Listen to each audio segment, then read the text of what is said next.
સોના અને ચાંદીના ભાવ તેમના ઓલ ટાઈમ હાઈ પર પહોંચી ગયા છે. કહેવાય રહ્યું છે કે સોના અને ચાંદીના ભાવમાં વધારા પાછળનું કારણ ફેડ રેટ ઘટાડાની વધતી અપેક્ષાઓ તેમજ વધતો ભૂ રાજકીય તણાવ છે. 2 દિવસમાં 24 કેરેટ સોનાના ભાવ પ્રતિ 10 ગ્રામ 1980 રૂપિયા અને 22 કેરેટ સોનાના ભાવ 1810 રૂપિયા વધી ગયા છે. અને જો ચાંદીની વાત કરીએ તો સતત બીજા દિવસે ચાંદીની ચમકમાં પણ વધારો થયો છે. અને સોના ચાંદીના આ વધતા ભાવોની વચ્ચે ગોલ્ડ લોન મેળવવા માટેના જે નિયમો છે એ પણ કડક થઈ ગયા છે. તો સોના ચાંદીના ભાવમાં આવેલ ફેરફારની સાથે ગોલ્ડ લોન બજારમાં આવેલ ફેરફાર વિશે પણ વાત કરીએ આજના અહેવાલમાં. જય હિન્દ BSI ટીવી ન્યૂઝ પર આપની સાથે હું છું નિધિ ગઢવી. ગઈકાલે ચાંદીના ભાવમાં વધારો થતા સામાન્ય માણસોના જીવ અદ્ધર થઈ ગયા હતા અને આજે એવામાં હવે સોનાના ભાવે પણ સૌના જીવ અદ્ધર કરી દીધા છે, કારણ કે સોનું આજે પોતાની ઉચ્ચતમ સપાટીએ પહોંચી ગયું છે. આજે સોનાનો ભાવ જ્યાં સુધી પહોંચ્યો છે ત્યાં સુધી આ પહેલા ક્યારેય નથી પહોંચ્યો. જે લોકોએ અગાઉથી સોનામાં રોકાણ કરેલું હતું એમના માટે આ ભાવ વધારો ખૂબ ફાયદાકારક સાબિત થઈ શકે છે, પણ જે લોકો હજુ સોનું ખરીદવાનું વિચારી રહ્યા હતા એમના માટે આ સમાચાર થોડા મુશ્કેલ સાબિત થઈ શકે છે. અને વળી બીજી તરફ બેંકો અને NBFC એ ગોલ્ડ લોન આપવા માટેના જે નિયમો છે એ પણ કડક કરી નાખ્યા છે. સોનાના ભાવ હાલ આસમાને પહોંચી રહ્યા છે. બેંકોને ડર છે કે જો સોનાનું મૂલ્ય ઘટશે તો બાકી લોનની રકમ ગીરવે મૂકેલા સોનાના મૂલ્ય કરતા વધી શકે છે. આવી સ્થિતિમાં લોન લેનારાઓ લોન ચૂકવવા કરતા ડિફોલ્ટ કરવાનું વધુ સારું માની શકે છે, કારણ કે તેમનું ગીરવે રાખેલું સોનું લોનની રકમ કરતા સસ્તું થઈ જશે. આ પરિસ્થિતિ બેંકોની સંપત્તિ ગુણવત્તા પર નોંધપાત્ર દબાણ લાવી શકે છે અને આ જોખમને સમજીને ધિરાણકર્તાઓએ હવે સાવચેતીભર્યું વલણ અપનાવ્યું છે.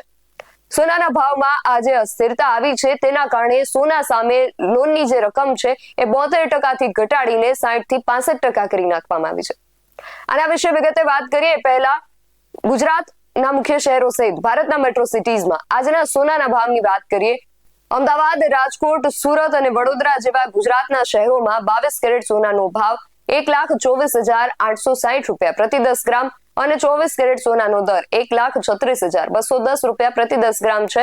જ્યારે દિલ્હીની વાત કરીએ તો દિલ્હીમાં 22 કેરેટ સોનાનો ભાવ 1,24,960 રૂપિયા પ્રતિ 10 ગ્રામ અને 24 કેરેટ સોનાનો દર 1,36,310 રૂપિયા પ્રતિ 10 ગ્રામ છે.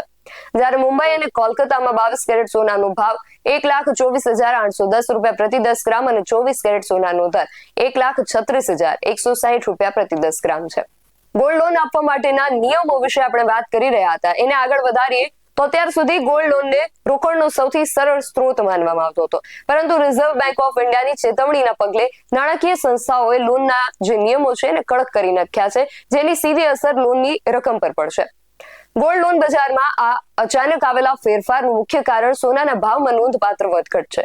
રિઝર્વ બેંકે ધિરાણકર્તાઓને સ્પષ્ટ ચેતવણી આપી છે કે બુલિયન માર્કેટમાં ચાલી રહેલી અસ્થિરતા બેંકોના સ્વાસ્થ્ય માટે ખતરો ઉભો કરી શકે છે.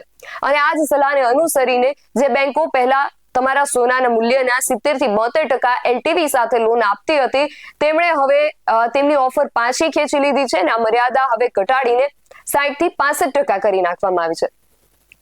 આને વધુ સરળતાથી સમજાવું તો જો તમે પહેલા 1 લાખ રૂપિયાનું સોનું ગીરવે મૂક્યું હોય તો તમને 72,000 રૂપિયા સુધીના એના રૂપિયા મળતા હતા, પરંતુ હવે તમને 1 લાખ રૂપિયાના સોનાના માટે ફક્ત 60 થી 65,000 રૂપિયા જ મળવાની શક્યતા છે. બેંકોએ તેમના જોખમ વ્યવસ્થાપનને મજબૂત બનાવવા માટે આ પગલું કર્યું છે. બેંકો ફક્ત વર્તમાન ભાવો વિશે જ નહીં પણ ભવિષ્યની ચિંતાઓ વિશે પણ ચિંતિત છે. રિઝર્વ બેંક અને બેંકો માટે ચિંતાનું બીજું એક મુખ્ય કારણ લોન લેનારાઓની બદલાતી પ્રોફાઇલ પણ છે. ડેટા દર્શાવે છે કે નાણાકીય વર્ષ 2021 થી 30 વર્ષની વયના જે યુવાનો છે એમના દ્વારા ગોલ્ડ લોન ઉધાર લેવાનો જે દર છે બમણો થઈ ગયો છે. આ દરમિયાન 31 થી 40 વર્ષની વયના જે લોકો છે એ લોકો કુલ ગોલ્ડ લોનના આશરે 45% લઈ રહ્યા છે. માર્ચ 2025 થી ગોલ્ડ લોનના વાર્ષિક ધોરણે 100%નો વધારો જોવા મળ્યો છે. ઓક્ટોબર 2025માં આંકડો 3.37 લાખ કરોડના રેકોર્ડ ઉચ્ચતમ સ્તરે પહોંચી ગયો હતો. આટલા ઝડપી વિકાસ પછી ઉદ્યોગોએ હવે આક્રમક વિસ્તરણને બદલે સ્થિરતા પસંદ કરી છે ને જેથી માઇક્રો ફાઇનાન્સ અને પર્સનલ લોન જેવા ભૂતકાળના સંકટનું પુનરાવર્તન ટાળી શકાય. તો સોના ચાંદીના ભાવમાં થયેલા વધારા વિશે અને ગોલ્ડ લોનના જે નિયમોમાં ફેરફાર આવ્યો છે તેના વિશે તમારું શું માનવું છે એમને કમેન્ટ કરીને ચોક્કસથી જણાવજો. સોના ચાંદીના ભાવને લગતો અહેવાલ સમાચાર આધારિત છે, જેમાં રિસ્કનું પ્રમાણ વધુ હોઈ શકે છે. કોઈ પણ જગ્યાએ રોકાણ કે બિઝનેસને લગતો વહીવટ કરતી વખતે એક વખત માર્કેટ નિષ્ણાતની સલાહ લેવી જરૂરી છે. BS9 TV ન્યૂઝ કોઈ પણ અનિશ્ચિતતા માટે બંધન કરતા નહીં રહે, જેની ખાસ નોંધ લેવી. તમે મારી YouTube ચેનલને સબસ્ક્રાઇબ કરવાનું અને અમને Facebook અને Instagram પર ફોલો કરવાનું ભૂલશો નહીં. બાકી નવી અપડેટ્સ માટે આપ જોતા રહો BS9 TV ન્યૂઝ. નમસ્કાર.